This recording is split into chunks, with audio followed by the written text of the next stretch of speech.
Y'all don't know what was really going on in my life. I do not owe you an explanation.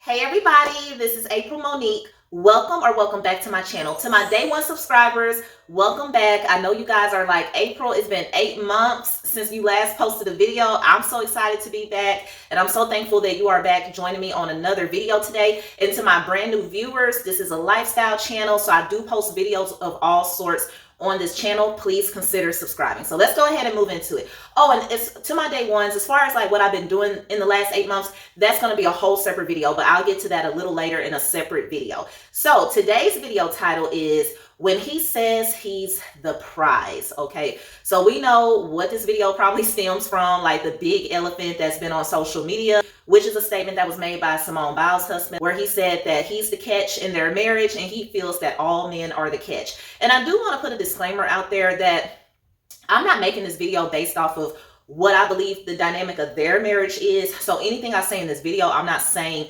that's them, that's their circumstance. I just took his statement and I thought this would be a good example to make a video out of what statements like that could also mean. We don't know what he really meant by that statement. And for all we know, the whole thing really could have been scripted. She's a celebrity, he's a celebrity. Oftentimes celebrities do things and say things for more clout and more attention. So for all we know, that could have been scripted. Even if it was, I don't know them personally. So I don't know what his real intention was by making that statement. I'm just using his statement as an example to make an informational video today. I do have notes, so if you see me like look off from the screen, it's because I have another screen behind you guys with my notes so I can stay on cue and I don't miss anything in the video, okay? So when he says that he's the prize. So first off, a lot of people are, in my opinion, misinterpreting what the word prize really is when it comes down to a relationship. I'm hearing a lot from men that, well, the man is the prize. The man is the prize. They're saying the man, one person said the man was the prize. The men are the prize because there's a shortage of men. There's more men than women. Then somebody else said that the men are the prize because usually the man has more money or something of that sort. But let's look at the real definition of what a prize is. And according to the Oxford Dictionary, the definition of prize is a thing given as a reward to the winner of a competition or in recognition of an outstanding achievement. For an example, a prize. So let's get back to it. It's a thing given as a reward to the winner of a competition. So when you look at dating life, normally the man pursues the woman, right? So he's in the dating field, she's in the dating field. So when the man pursues the woman, he should realize he's competing against other men. She's a beautiful woman, you're attracted to her. There's probably dozens of other men out there who are attracted to her. And they probably are approaching her and getting her phone, trying to get her phone number and that sort. So you are competing against those men. So when you finally get a date with her and y'all finally go exclusive in a relationship, now she's giving her exclusivity to you, the man, because you pursued her. So you were in a competition against other men, okay? So you were in competition. She said, hey, I'm not worried about these other guys. You want to date me exclusively? Fine. You know, cool. I'm cool with that. We'll date exclusively. So you are the winner. As the man in that scenario, you are the winner of the competition. She's the prize. So we're talking on technical terms. She's the prize. You're the winner of the competition, okay? You're the winner, she's the prize, okay? Now, in Simone Biles' situation, I know her husband says, I think he said something to the effect of she pursued him on the dating app. So technically, if that's true, technically in her situation, technically, yes, the husband is technically the prize because she pursued him.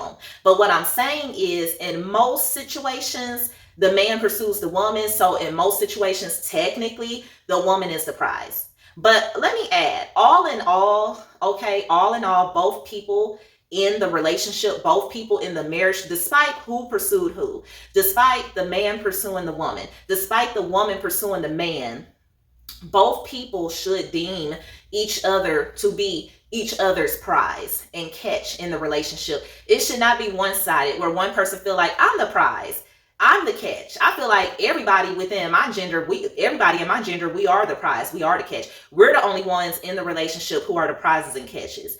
That is not healthy. That's not a healthy way of thinking. It's not really the right way to look at it.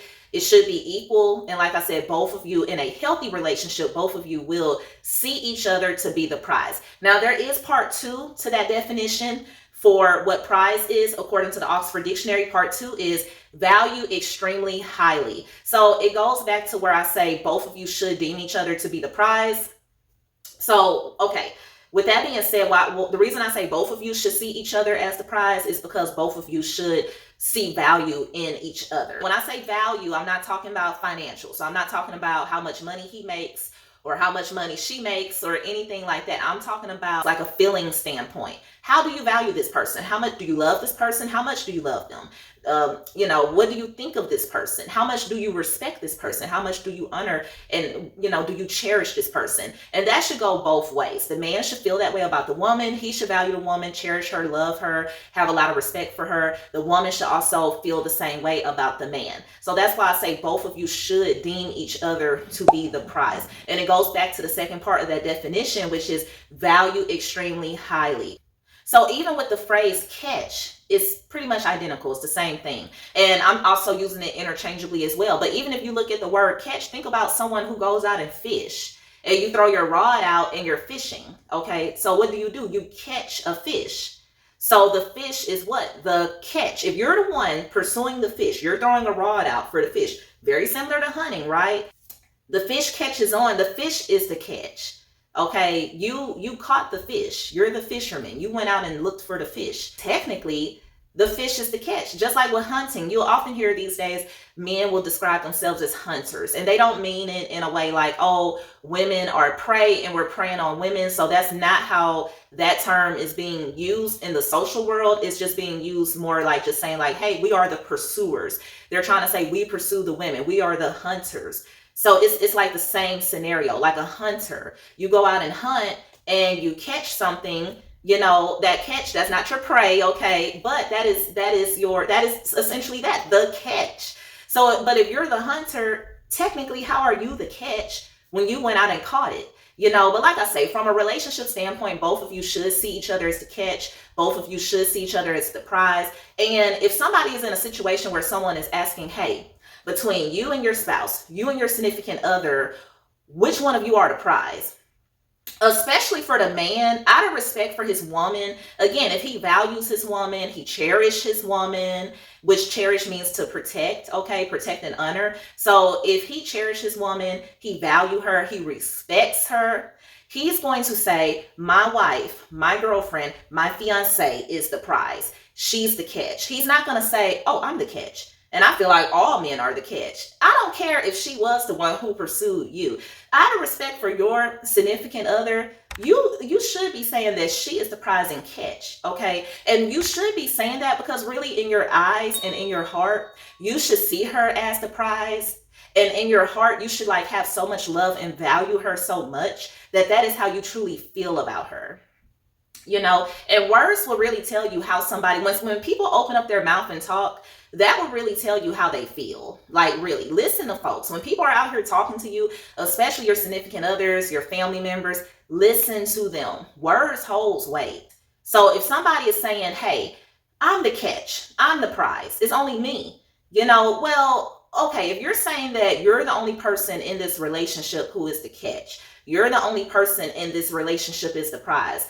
Basically, what you're saying is that I hold no value to you. What you're saying is that you're the only one valuable in this relationship and I'm not valuable. So it's like you're trying to say I'm no better than the gum stuck at the bottom of your shoe. You're basically saying I'm beneath you. I need to be kissing the ground that you walk on. That is not a healthy relationship. If you are in a relationship or marriage and anyone is talking to you like that, for one, that is called a put down. That's what it's really called. Put downs. It's a form of verbal abuse.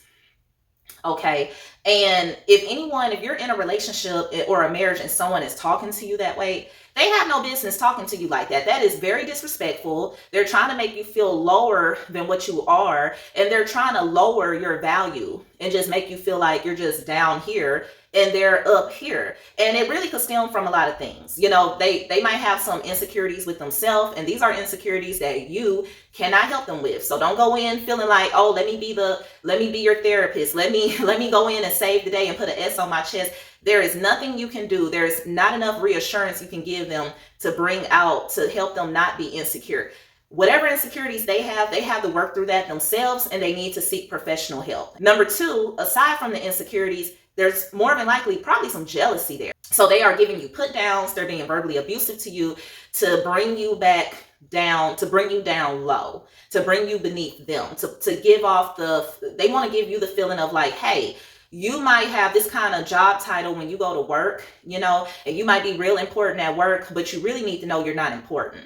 Those people got you feeling like you're important there, but really, you're not important, and you don't hold value in my life, and you are not valuable, and you're beneath me. So it's like a psychological thing, and that is also a form of psychological abuse too. So verbal abuse does tie into psychological abuse, emotional abuse. The longer you stay in these type of relationships, it's going to progress. It's going to get worse. So it can turn into financial abuse. It could turn into physical abuse. So that's why I really do advise, if you find yourself in a situation like that, go ahead and leave that relationship, because I know you might feel like, oh, let me stay and try to talk to them.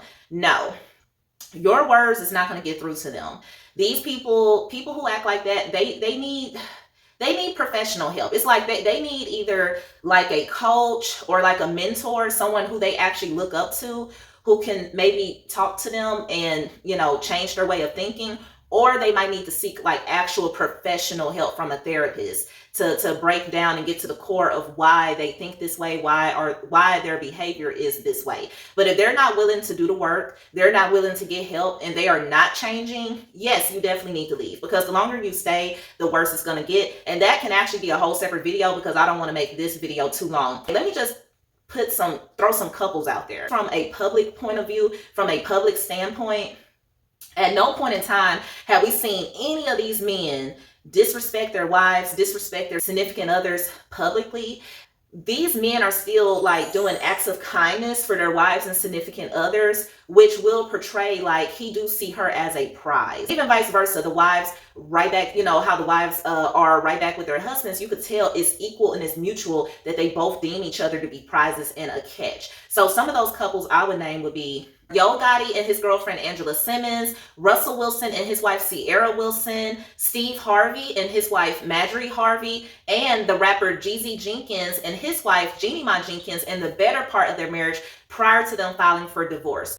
And I do want to add in, before I end the video, that most times you're going to see red flags in the beginning of the relationship, but sometimes the person may not show any red flags of, you know, being abusive or talking like that. And sometimes they might wait until after you have made things very much public. For an example, like in Simone Biles' case, even in her previous relationships, she put a lot of her relationships on social media, like going on vacation with her boyfriends from the past. And even now that she got married, of course, she put her wedding photos, which everybody does it. You know, she put her wedding photos on Instagram, and even before, and I'll post everything here on the screen so you all can see. And even before they started to get the house built, I guess they went and got the paperwork started for the building of the house. And she was super excited. It's totally understandable. And she was already posting on Instagram, oh, we're about to get our house built. And then she was just making all these posts about, you know, oh, the house. And I don't know if this is the hallway of my dreams, or is it the hallway of my nightmare? And, you know, and I understand that she was super excited and everything like that. But what I'm saying is, and I'm just using her situation as an example. I'm not saying this is what's really happening in her marriage. So in some situations, the person will see that you've made things public, you have put certain things on social media, and sometimes they'll encourage you, like, oh yeah, post this on social media, because they know, hey, later on, I'm gonna unleash the dragon on them. You know, they know deep down that's who they are. They're abusive, or they're insecure, they're jealous of you, and they want you to post those kind of things, so that way, when they do bring out who they really are, they start showing you who they really are. Now you're in a situation where you're like, oh my God, like, I don't like how they're acting. They're refusing to change. Their behavior is getting even worse.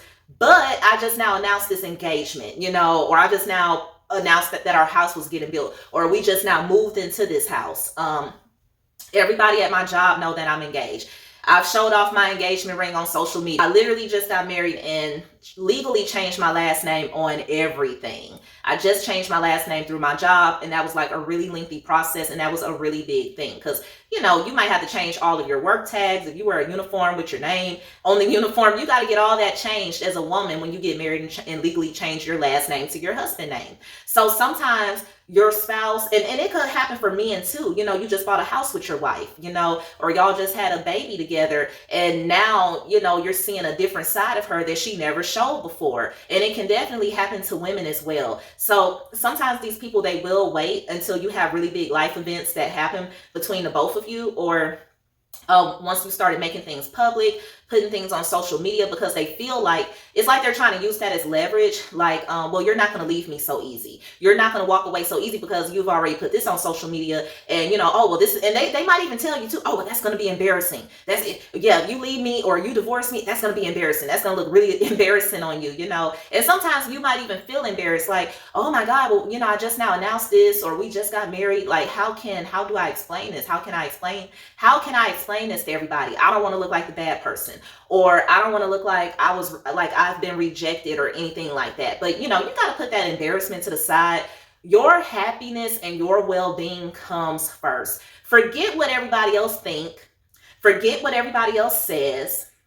They can think what they want. Oh, well, he seemed like he was such a good guy to you because you were posting the bouquet of flowers on Facebook that he bought you and this and that. Look, all you know is what I was posting on social media. I don't put my entire life on social media. You have to look at it like this. Like, look, y'all don't know what was really going on in my life. You only know what I was posting on social media, and I do not owe you an explanation as to what was going on in my personal life. So with that being said, don't worry about the embarrassment and what other people gonna think. Like, their thoughts don't even matter, honey. Like I say, your happiness, your well-being, your safety, okay, your peace of mind, that is number one. Remember that. That is number one. So I don't want to make the video too long. And again, I'm not saying this is what's occurring in Simone Biles' life. I don't know her personally. I really do wish she and her husband the best. I just used his statement as an example to make this video. So I just wanted to throw that disclaimer out there. Also, the model who you see in my thumbnail, he is just that. He is a model. I don't know him. He don't know me. So I don't want anyone to get it misconstrued like, girl, that's your new man, girl. Look at, you did that. No, it's only for entertainment and video purposes only. Also, I will have resources linked down below in the description box if you find yourself in an unhealthy relationship and you would like to take a look at some resources to give you assistance on what you can do and how you can go about with safely leaving that relationship. So again, my name is April Monique. This is a lifestyle channel. I do videos of all sort on this channel. Consider subscribing, and I will see you guys in the next vlog. Bye.